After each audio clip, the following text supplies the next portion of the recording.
और इस ब्रह्म के तीन पुत्र हैं ज्योति निरंजन के, रजगुण ब्रह्मा जी, सतगुण विष्णु जी, तमगुण शिव जी। और इस ज्योति निरंजन ब्रह्म की पत्नी है दुर्गा, और श्री ब्रह्मा विष्णु महेश जी की ये माता है दुर्गा। अब ये तीनों पुत्रों को इस काल ने हमारे को यहां बांधे रखने के लिए, कर्माधार से यहां रोके रखने के लिए इनको इंचार्ज बना दिया। रजगुण युक्त ब्रह्मा जी को, सतगुण युक्त विष्णु जी को और तमगुण युक्त शिव जी को कर दिया। रजगुण ब्रह्मा, सतगुण विष्णु, तमगुण शिव जी बना दिए, उत्पन्न कर दिए। ये तीनों गुण युक्त है। रजगुण ब्रह्मा है, सतगुण विष्णु, तमगुण शिव जी। अब इस एक ब्रह्मांड में तीन लोकों के ऊपर, एक पृथ्वी लोक, एक ऊपर स्वर्ग लोक और नीचे एक पाताल लोक, इन तीन लोकों पर एक एक विभाग के मंत्री बना दिया इनको। इन तीनों मंत्रियों की तीनों लोकों पर अपने विभाग के आधार से तीनों की पावर काम करती है, शक्ति काम करती है। श्री ब्रह्मा जी के इस रजोगुण के प्रभाव से सभी प्राणी संतान उत्पत्ति करते हैं, जीव के बस की बात नहीं। और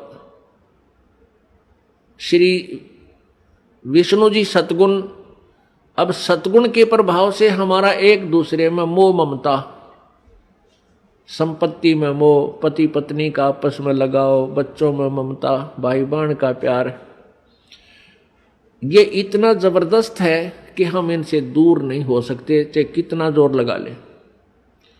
और तीसरा तमोगुण है, जरा सी बात पर लट्ठम लट्ठा एक दूसरे ने मार डालें, कत्लेआम कर दें, ये भगवान शिव जी के अंदर सतोगुण है। उसका प्रभाव से हम ऐसा यहां सब कर रहे हैं। अब जैसे एक मकान में 3 कक्ष हैं या 4 कक्ष हैं और रसोई के अंदर छौंक लगा मिर्चों का। रसोई के अंदर तो वो मूल वस्तु है, मिर्च है, छौंक है, और उसका निराकार शक्ति ने जाकर अन्य कक्षों में बैठे व्यक्तियों को भी प्रभावित कर दिया और उनको भी छींकें आने लग गई। उनके बस की बात नहीं उन छींकों ने वह रोक दे। तो इसी प्रकार पुण्यात्माओं, परमात्मा कबीर देव ने, कबीर साहब ने इस यथार्थ ज्ञान को हमें समझाया कि ये ऊपर तीनों भगवान रजगुण ब्रह्मा, सतगुण विष्णु, तमगुण शिव जी की अलग अलग राजधानियां हैं, अलग अलग लोक हैं।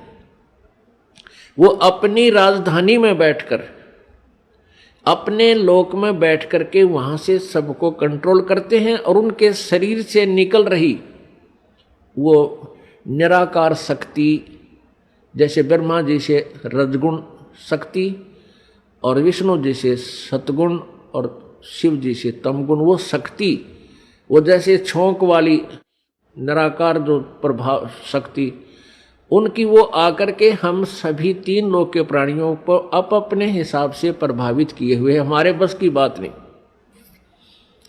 ये जीव के बस की बात नहीं।